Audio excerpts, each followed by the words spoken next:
اس نے ایک نظر مڑ کر بھورے بالوں والے کتے کو دیکھا۔ اس کی آنکھوں میں جینے کی آس تھی، اور بس اس کو ایک لمحہ لگا تھا فیصلہ کرنے میں۔ اس نے فیصلہ کر لیا، وہ اسے مرنے نہیں دے سکتا تھا۔ وہ اندھا دھند اندر کی طرف بھاگا۔ وہ اماں کو نہیں جگا سکتا تھا، ان کا بی پی کل رات سے ہائی تھا۔ ابھی تھوڑی دیر پہلے وہ سوئی تھی۔ سفیر سے کسی اچھے کی امید اسے تھی نہیں۔ نہ جانے کب اس کا رخ شمس سلطان کے کمرے کی جانب ہوا، اسے پتہ نہیں چلا۔ ان کے کمرے کے دروازے پہ پہنچ کے اس نے دھڑ دھڑ دروازہ بجا ڈالا، ایک بار، دو بار، لیکن کوئی آواز نہیں آئی۔ اب کہ اس نے اپنا پیر زور زور سے دروازے پہ مارنا شروع کر دیا۔ اگلے ہی لمحے دروازہ کھلا تھا۔ نیند سے بھری ہوئی آنکھیں اور شب خوابی کے لباس میں کھڑی فروا کے چہرے پہ بیزاری تھی۔ کیا تمہارے لیجنڈری باپ نے تمہیں مینرز نہیں سکھائے؟ آدھی رات کو کیا کسی کا دروازہ اس طرح بجاتے ہیں؟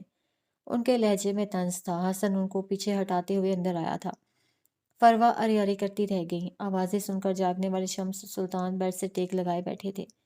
ان کے چہرے پہ ناسمجھی کا تاثر تھا۔ چچا جان، باہر میرے برونو کو گولی لگی ہے۔ میرے پاس پیسے نہیں ہیں، کچھ پیسے دے دیں، میں آپ کو واپس کر دوں گا۔ وہ حواس باختہ بوکھلایا ہوا سا کہہ رہا تھا۔ اس کے دامن کپڑے کی جگہ سے خون آلود تھے۔ اس کا چہرہ ستا ہوا تھا۔ کتنے پیسے؟ شمس نے بغیر کسی تاثر کے بس دو لفظ پوچھے۔ حسن کے چہرے پہ ذرا سا اطمینان پھیلا۔ اپنا کارڈ دے دیں، مجھے نہیں پتا کتنے خرچ ہوں گے، جلدی کریں پلیز۔ وہ جلدی جلدی کہہ رہا تھا۔ ٹھیک ہے، یہ لو۔ انہوں نے جھک کر دراز سے اپنا کارڈ نکالا اور ہوا میں بلند کیا۔ حسن نے لپک کر کارڈ تھامنا چاہا، لیکن شمس نے گرفت سخت کر دی۔ حسن نے رک کر ان کو دیکھا۔ پہلے کہو پلیز۔ چچا جان، میں آپ سے بھیک مانگتا ہوں، میرے کتے کو بچا لیں۔ وہ چہرے پہ مکروہ مسکراہٹ طاری کیے نخوت سے کہہ رہے تھے۔ اس وقت حسن ان کو حسن سلطان نہیں بلکہ معراج سلطان لگ رہا تھا۔ وہ جب اسے اپنے آگے جھکاتے تھے، ان کو لگتا تھا جیسے معراج سلطان کو جھکایا ہو۔ اس وقت بھی حسن کو اپنے سامنے اس طرح گھگیا دیکھ کر ان کو ایک کمینی سی خوشی محسوس ہوئی تھی۔ چچا جان، میں آپ سے قرض لے رہا ہوں، بھیک نہیں۔ مجھے کارڈ دے دیں، برونو مر جائے گا۔ آخر میں اس کی آواز کانپی تھی، خوف سے، بے بسی سے۔ شمس نے ناپسندیدگی سے اسے دیکھا۔ میں نے منع کب کیا ہے؟ All I want is just say I am begging you. Please give me your card. انہوں نے دہرایا۔ کارڈ ابھی ان کی دو انگلیوں اور حسن کی دو انگلیوں کے درمیان پھنسا ہوا تھا۔ اور کچھ بھی بولنے سے پہلے سوچ لینا، کیونکہ وہ کتا تمہارے پاس تمہارا آخری رشتہ ہے۔ باپ تمہارا مر گیا ہے، بہن تمہیں منہ نہیں لگاتی، اور تمہاری ماں تو ایک زندہ لاش ہے۔ اور باقی رہا کون؟ تمہارا کتا۔ کیا تم اسے مرنے دو گے؟ کیا حسن سلطان بس اپنی انا کی وجہ سے ایک معصوم انسان کی جان لے گا؟ آخر میں ان کے لہجے میں مصنوعی افسوس در آیا تھا۔ فروا بازو سینے پہ لپیٹے سارا نظارہ دیکھے گئی۔ کھیل دلچسپ ہوتا جا رہا تھا۔ حسن اسی طرح کھڑا رہا، ایک لمحہ، دو لمحہ، پھر اس نے بولنے کو لب کھولے۔ وہ کم از کم اپنی انا کی وجہ سے برونو کو مرنے نہیں دے سکتا تھا۔ میں آپ سے… وہ ایک پل کو رکا، شمس کی فاتح آنکھوں میں دیکھا۔ بھیک نہیں مانگوں گا۔ اس نے دو انگلیوں سے پکڑا ہوا کارڈ چھوڑ دیا۔ اب کہ اس کی گردن تنی ہوئی تھی اور آنکھیں بالکل معراج سلطان کی آنکھوں کی طرح چمک رہی تھیں۔ شمس کے چہرے کے تاثرات بدلے تھے۔ فروا کو بھی شوق ہی لگا۔ برونو مر رہا ہے، مر جائے گا، وہ تو میرا کتا ہے نا۔ اگر میں خود بھی مر جاؤں، میری ماں، میری بہن بھی میرے سامنے مر رہی ہو۔ اس نے شمس کی آنکھوں میں دیکھا۔ میں تب بھی بھیک نہیں مانگوں گا۔ اس نے ایک ایک لفظ پہ زور دیا۔ شمس دانت پہ دانت جمائے ضبط سے اس کو دیکھے گئے۔ میں نے آج آپ کے کمرے کا رخ کیا کیونکہ مجھے لگا تھا آپ میرے چچا ہیں، میرے بابا کے بھائی، لیکن اب لگتا ہے کہ آپ صرف اور صرف ایک طاقت کے نشے میں چور، ایک محروم بچپن گزارنے والے انسان ہیں۔ میرے باپ کا بدلہ مجھ سے لیں گے؟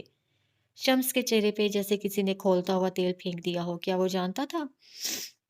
خدا آپ پہ وہ دن لائے جب آپ بھی میری طرح مجبور ہوں۔ میرے پاس اس وقت میرا خدا ہے۔ خدا کرے کہ آپ کے پاس آپ کا خدا بھی نہ ہو۔ میں وہ دن دیکھوں گا۔ چچا، خدا آپ پہ وہ دن لائے۔ وہ بے بسی، غم اور درد سے پھٹے ہوئے لہجے میں کہتا دروازہ کھول کر باہر نکل گیا۔ پیچھے شمس ہوائیاں اوڑھتے چہرے کے ساتھ ساکت بیٹھے رہ گئے۔ اب کے سیڑھیاں اترتے ہوئے اس کے قدموں میں شکستگی تھی، آنکھوں کے آنسو خشک ہو چکے تھے، لیکن آنکھوں میں بے تحاشا تکلیف تھی۔ ہر بار آنسوؤں کا خشک ہو جانا نعمت نہیں ہوتی، کئی بار یہ سب سے بڑا عذاب بن جاتا ہے۔ کب راہداری طے ہوئی، کب گھر کا لون طے ہوا، کب اس نے سرونٹ کوارٹر کا جنگلہ پار کیا، اسے کچھ پتہ نہیں چلا۔ وہ بس من من بھر کے قدم اٹھاتا چل رہا تھا۔ آج سے پہلے کوئی سفر اتنا لمبا نہیں لگا تھا۔ آج سے پہلے اسے کبھی اتنی بے بسی محسوس نہیں ہوئی تھی۔ لیکن کیا آج سے پہلے حسن سلطان کبھی اتنا اکیلا ہوا تھا؟ گھاس پہ پڑا برونو کا وجود ساکت ہو چکا تھا۔ خون بہنا بند ہو چکا تھا، ساری تکالیف ختم ہو گئی تھیں۔ حسن اس کے قریب کھڑا اس کو دیکھتا رہا، پھر دھیرے سے نیچے بیٹھا، نرمی سے اس کے بال سہلائے۔ ایک آنسو ٹوٹ کر گرا تھا۔ آئی ایم سوری برونو، وہ ہلکی آواز میں بڑبڑایا۔ میں نے تمہیں مرنے دیا۔ I am sorry. اس کی آواز میں ایسا دکھ تھا کہ الامان۔ لیکن میں کیا کرتا؟ تم میرے بیٹے ہو، میں تمہیں ذلت کی زندگی نہیں دے سکتا تھا۔ تم عزت کی موت مرے ہو، تم اعلیٰ نسل اور ایک ویلیویبل جانور تھے۔ میں تمہیں ذلت کی زندگی نہیں دے سکتا تھا۔ میں یہ نہیں کر سکا۔ I am sorry. یکدم اس کی آنکھیں ایک بار پھر برسنے لگیں۔ برونو کا وجود دھندلا ہونے لگا۔ اس نے بے دردی سے آنکھیں رگڑیں۔ لیکن کیا آنسو صاف کر لینے سے غم ختم ہوا کرتا ہے؟ یوسف سلطان کے کمرے میں اس وقت چائے کا دور چل رہا تھا۔ وہ اپنے بیڈ گراؤنڈ سے ٹیک لگائے بیٹھے تھے، چہرہ غم زدہ سا تھا۔ مہر ماں ان کے سامنے بیٹھی تھی۔ سادہ جامنی رنگ کے سوٹ میں اس کا رنگ مزید کھل رہا تھا۔ بھورے بال شانوں پہ بکھرے ہوئے تھے۔ ہاتھوں میں نفیس سے سونے کے کنگن تھے جو کہ فروا نے دیے تھے، انگلیوں میں ڈائمنڈ رنگز۔ وہ ہر لحاظ سے نوبیاہتا لگ رہی تھی، لیکن اس کے چہرے پہ ڈھیروں اداسی تھی۔ آپ چائے کیوں نہیں پی رہے ابا؟ اپنی چائے کا گھونٹ لیتے ہوئے مہر نے سوال کیا۔ یوسف سلطان نے اداس آنکھیں اٹھا کر اس کو دیکھا۔ اس دن اس ہوٹل میں حالے آئی تھی نا؟ انہوں نے مہر کے چہرے پہ نظریں جمائے پوچھا۔ اس کے چہرے پہ کوئی تاثر نہیں آیا۔ اچھا، مجھے تو نہیں دکھی، اس نے عام سے لہجے میں جواب دیا۔ مجھے اس کی موجودگی محسوس ہو جاتی ہے مہر، وہ وہاں تھی، مجھے اس کی خوشبو آئی تھی، اور تم جانتی ہو کہ وہ وہاں تھی۔ تم مجھے اس سے ملوا سکتی تھی، میں اسے دیکھ ہی لیتا۔ ان کے لہجے میں یاسیت تھی۔ مہر چند لمحہ ان کو دیکھتی رہی۔ آپ کو مجھ سے کبھی محبت نہیں ہوتی ابا؟ اس کے لہجے میں کچھ تھا، کچھ حسرت سی، کچھ دکھ سا۔ اگر تمہیں حالے جیسی محبت چاہیے تو نہیں، وہ محبت میں کسی سے نہیں کر سکتا۔ وہ میرے لیے نگین ہے، وہ میرے لیے معراج کی پہلی اولاد ہے، وہ میرے لیے میری حالے ہے۔ اصل سے سود پیارا ہوتا ہے مہر، مجھے معراج سے زیادہ محبت حالے سے ہے۔ تم اس کی جگہ کیوں آنا چاہتی ہو؟ تم ایک الگ انسان ہو، اپنا الگ مقام بناؤ۔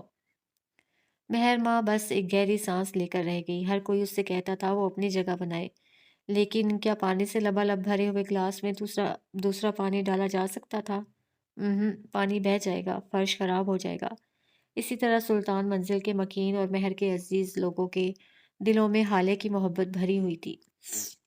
جس طرح اس گلاس میں ایک گھونٹ بھی مزید پانی کی گنجائش نہیں ہوتی، اسی طرح سفیر اور یوسف سلطان کے دل میں حالے کے علاوہ کسی مہر بہاج کی محبت کی گنجائش نہیں تھی۔ ان کے دل ایک ہی محبت سے بھرے ہوئے تھے۔ ان کے دل سیر تھے، اور سیر ہوئے دلوں میں کچھ بھی ڈالو گے تو قے کی صورت واپس نکلے گا۔ کیا تم حالے سے میری بات کروا سکتی ہو؟ وہ کافی دیر بعد بولے تھے۔ وہ آپ سے بات نہیں کرے گی ابا، وہ بہت ضدی ہے، مہر نے تکان سے جواب دیا۔ حالے ضدی نہیں ہے مہر، اس نے کبھی ضد کی ہی نہیں، وہ غیرت مند ہے، وہ نکالی ہوئی جگہ پہ دوبارہ نہیں آتی۔ غیرت مند باپ کی غیرت مند بیٹی، انہوں نے جیسے فخر سے کہا تھا۔ اس میں ایسا کیا ہے ابا؟ اس کے چہرے پہ تجسس تھا۔ آخر کچھ تو ایسا ہوگا جو مجھ میں نہیں ہے، اس کے پاس کچھ تو ایسا ہوگا جس سے وہ ہر ایک کے دلوں میں گھر کر لیتی ہے، اور وہ جس دل میں گھر کرتی ہے وہاں کسی اور کی جگہ ہی نہیں بچتی۔ اس کے پاس آخر کیا ہے ایسا؟ وہ بس جاننا چاہتی تھی۔ بخت، اس کے پاس بخت ہے۔ دل اللہ کا گھر ہوتا ہے، اس میں کون آئے گا کون جائے گا یہ وہی طے کرتا ہے۔ وہ کس انسان کو کس کے دل میں ڈالے گا اور کس انسان سے کس کے دل پہ حکومت کروائے گا یہ اس کے ہاتھ میں ہے، اور اس نے حالے کو حکومت کرنے بھیجا ہے مہر۔ کچھ لوگ ہوتے ہیں جو خاص ہوتے ہیں، جنہیں اللہ قائدانہ صلاحیتیں دے کر بھیجتا ہے، جن کی زبان جن کی باتوں میں تاثیر رکھتا ہے۔ حالے ان میں سے ایک ہے۔ مہر یک تک ان کو بولتے سنے گئی۔ اس کا مطلب یہ نہیں ہے کہ تم بیکار ہو یا اس کے دوسرے قریبی لوگ بیکار ہیں۔ ہر انسان بذات خود اسپیشل ہوتا ہے۔ ہر انسان کے اندر اپنا ایک ٹیلنٹ ہوتا ہے۔